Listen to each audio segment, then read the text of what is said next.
The town of Warminster has gained the reputation as the UFO capital of England. The sheer number of sightings in that area has been nothing short of staggering. One particular phenomenon we've been watching with interest has been the sightings of a spherical object that seems to glow amber, orange, or gold. There have been quite a number of sightings of that kind. And such UFO sightings were often only the beginning of the mystery. According to eyewitness accounts, with the first rays of the next morning's sun came astonishing evidence of the previous night's encounter with the unknown. Someone or something left an area of the field flattened, pressed down into perfect geometric shapes. The crops are not cut, they are not broken. They've been carefully and systematically swirled flat to the ground. And over the years, these patterns have revealed themselves to be perfect circles, or ovals, or circles with rings, and sometimes circles, rings, and satellites. If there is a connection between the UFOs and the mysterious markings, the so-called crop circles may constitute the most positive evidence yet for the existence of alien visitors to our planet. But are we sure that the crop circles and UFOs are related? Almost from the beginning, crop circles have appeared in association with the report of aerial phenomena. In the most extreme cases, people have reported beams of light touching ground level, where crop circles have been later discovered, or indeed in many cases, the little balls of orange light dancing over the field, and on occasions, literally appearing in the fields. These sightings have often been followed by discoveries of the crop circles. But is the connection between the aerial phenomenon and the crop markings purely circumstantial evidence? Or are there other reasons to believe that these symbols in the field were made by extraterrestrial beings? Does the answer lie in these sites where witnesses say UFOs have landed? Stan Gordon is one of the world's leading authorities on alleged UFO landing sites. There have been a number of ground traces that have been found both here in Pennsylvania and throughout the world. Some of these traces indicate circular areas, ring-shaped areas, ovals, irregular sites. In some cases, you have the top of the area that's been burnt and charred. In some cases, soil and plant life has been removed. But J. Allen Hynek, the father of modern UFO research, reported witnessing a flying saucer landing site in Canada that was suspiciously like the classic crop circles. As though on a signal, all 5 of these objects rose straight up, as though on a signal, and where each one had been was a 9-foot circle of matted down grass. Does this mean all such strange circles in the grass have been created by a UFO? Or is there another, more likely explanation that would describe all of these phenomena? The official explanation from the British government is that these crop circles are actually formed by the wind. Presumably, we are led to believe that this is a rigorous wind system which etches the crop circles into the fields. The British government's whirlwind theory appears to have been accepted by everybody concerned, particularly, I think, the public. Bearing in mind, it in no way fulfills the mechanism which actually forms a whirlwind, i.e. they are formed by thermal inductance and appear during the daylight, and or in the lee of a hill. In southern England, we have very few hills, and most of the crop circles appear at night. Are we to believe that patterns as intricate as this are actually formed by some freak of the weather? Look at the way the grain is being woven and these precisely well-deformed edges. Well, no whirlwinds did these things, and it's absolute madness to pretend they did. Does that mean that this pattern had to have been created by a mechanical object, piloted by some intelligent being? There are a variety of other theories about where the crop markings come from. One of the most recent explanations is that the markings are being made by the satellite-based weapons system developed for the American Strategic Defense Initiative, or SDI. There is a theory that the SDI program, the government themselves, are actually employing high-tech equipment in space to etch into the fields of southern England and in other parts of the world patterns of this kind. There are 2 reasons why I don't believe it's even a starter. Is that we had reports of this phenomena in the same fields as we have them today in 1946. We didn't have the technology up there. when they were first appearing. And the second, I think the most major point, is that these patterns could be laid into the fields of secure areas, of military establishments, testing areas. Be very simple, but these are appearing in public areas. Some of them are actually crossing major highways. I cannot begin to conceive of any Western government employing such technology in such an irresponsible manner. There are even those who put the theory forward that these things are formed by mating hedgehogs or porcupines rolling around in the field. Are any of these theories any more credible than the belief that these are the landing sites of vehicles from another world? All of these theories overlook a much simpler possibility. Might these grain patterns be a simple hoax?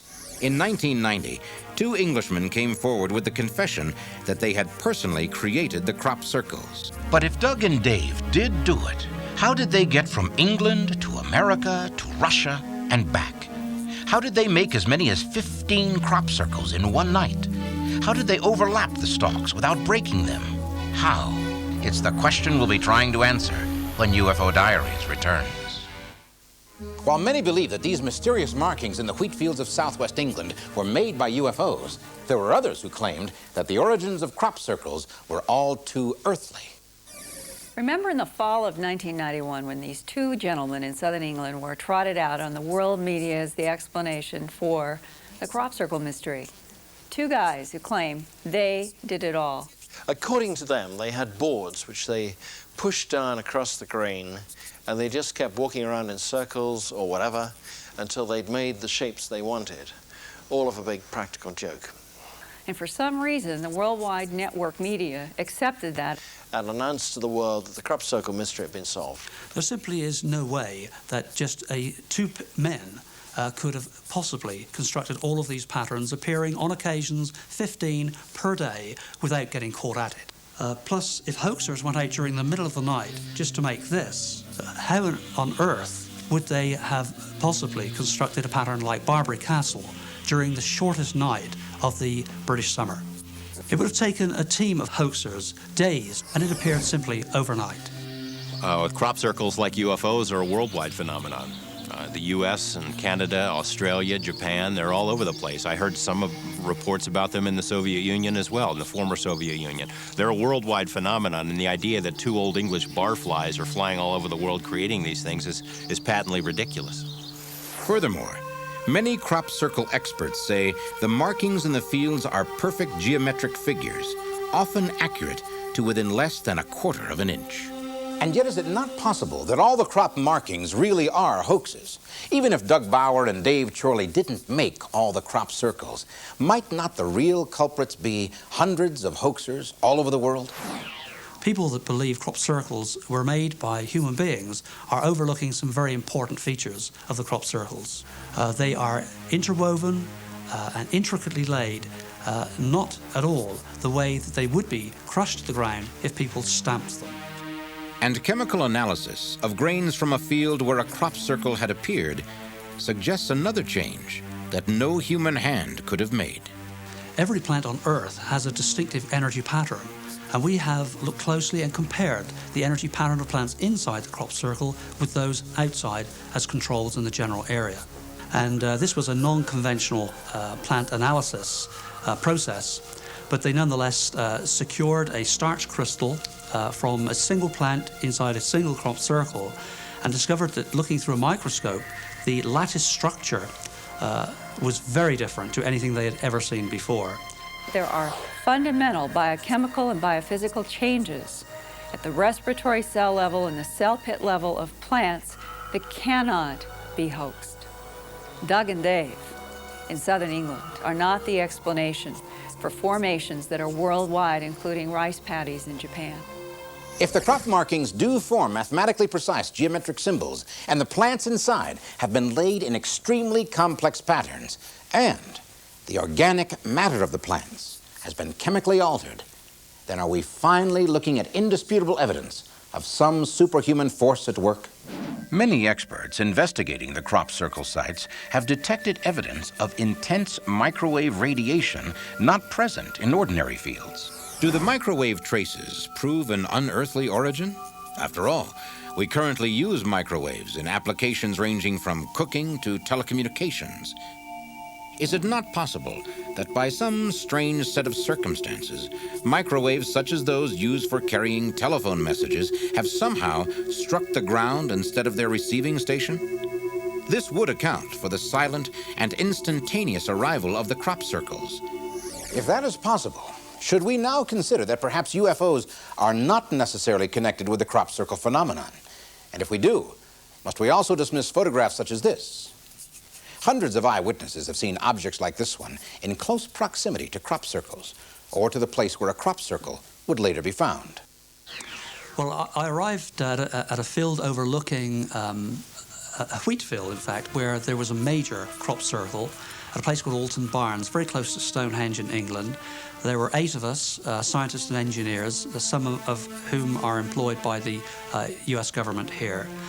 And what happened, great surprise, out of absolutely nowhere, swooped a large British military army helicopter, bristling with technology. But he came in very, very close to us. We had no idea what he was up to at the time.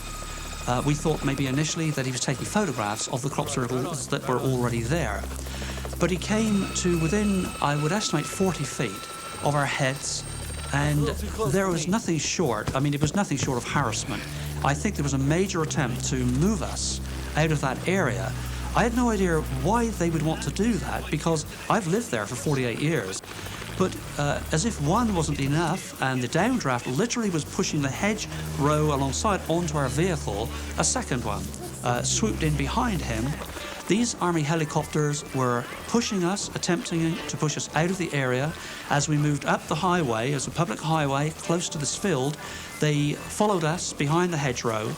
But then we stopped, and one of them moved away rapidly from us over the top of this large pattern and moved up to approach a small sphere of light, pulsing. I would estimate it was probably 18 inches or so in diameter. It couldn't possibly have missed seeing it.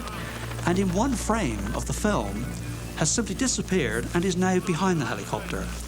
The helicopter appears to maneuver itself on its own axis to get a better view of this because it's been now behind it.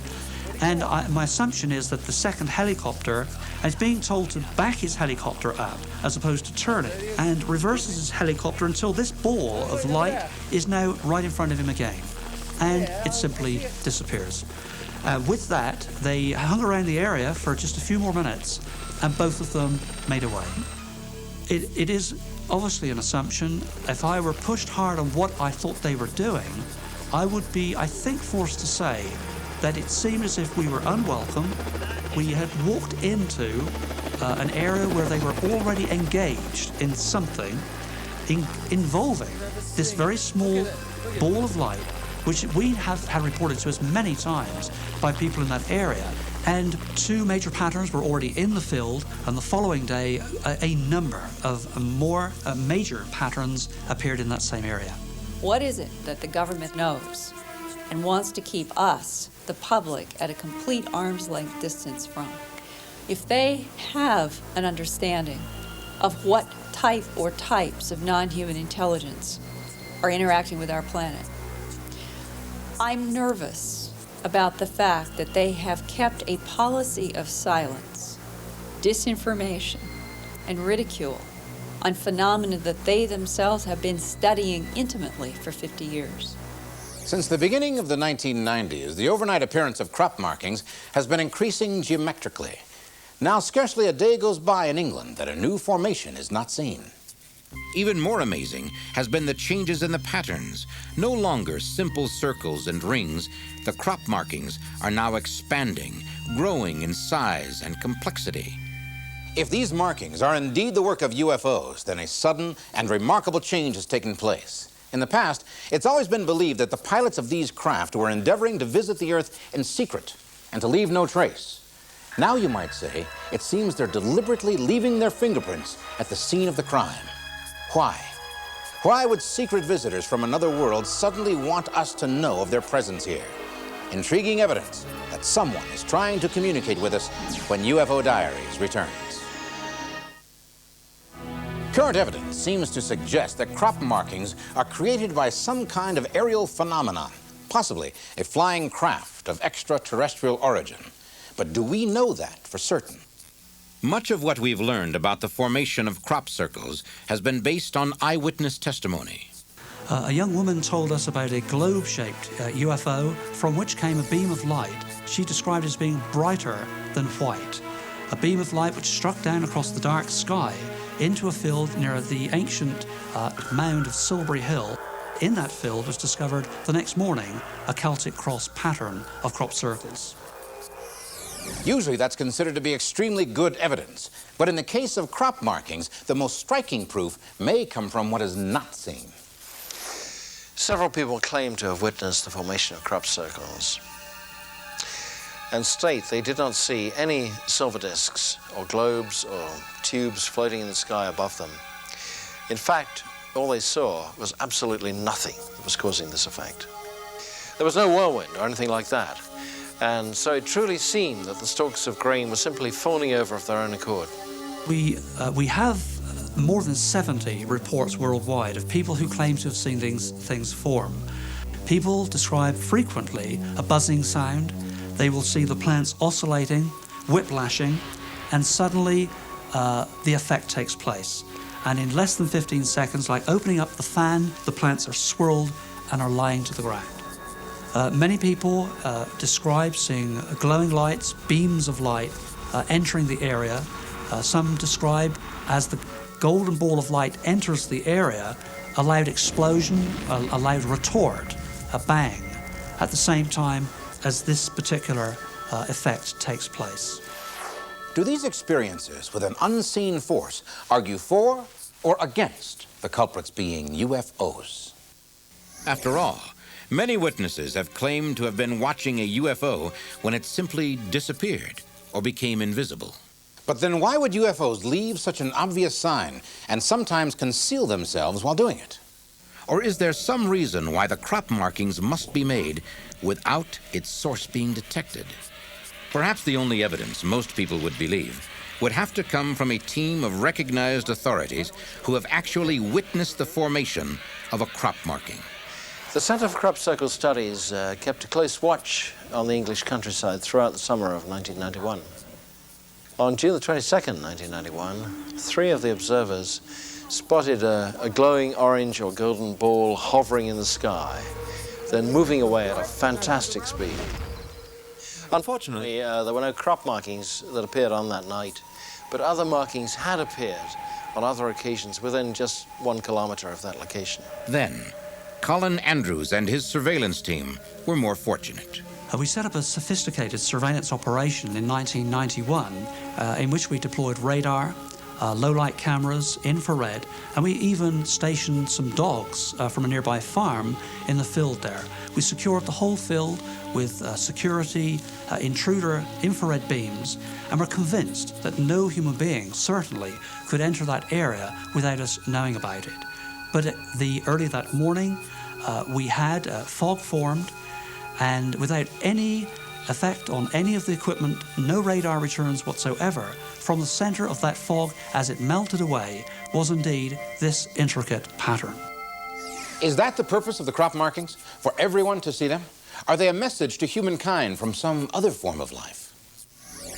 As the years have gone by, the crop markings have been changing. They've been becoming increasingly complex and increasingly pictographic. In fact, many people now refer to all crop markings as agriglyphs, which simply means crop writings. If these are deliberately formed symbols, then it does seem logical that they have some kind of meaning. This is extraterrestrial, and this is communication. But if they are messages from space, some kind of attempt to communicate with us through writing or art, what is it that they're trying to say? The race to learn the real meaning of these mysterious messages when UFO Diaries returns. If the agriglyphs are messages from some other life form, what do these messages say? And is there any way to decipher the code of the crop circles?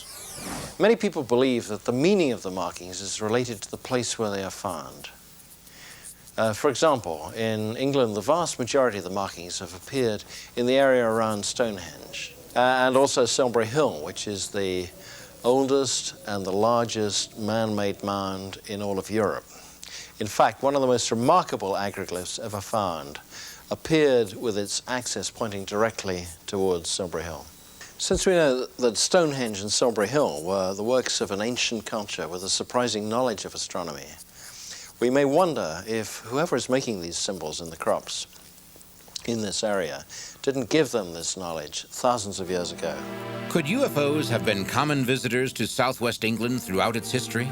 If so, it might explain at least one curious coincidence. In the region of the June 1991 sighting of the golden balls in the sky, there are numerous hills that still carry the names they were given hundreds of years ago. Is it significant that one of those was long ago named Golden Ball Hill? It is possible that someone has been trying to contact us for a long, long time, but that we haven't understood how to receive this message. I believe the crop markings are indeed messages, but not perhaps letters or words as we might think of them. I believe they are messages to the subconscious mind, a reminder of some deeply hidden part of ourselves that knows we are just one of many intelligent races in the universe. These extraterrestrials have been manipulating life on this planet for eons. If these are being formed by extraterrestrials, I guess we should at least be comforted in the fact that they have attempted at communication. If these are communiques, what is the message? Are the governments of the world telling us all we need to know? Are we only now deciphering what may be a centuries-old warning? As the crop circles increase in complexity, at some point, perhaps the creators will make themselves known. Can we be certain that they haven't already revealed themselves right here?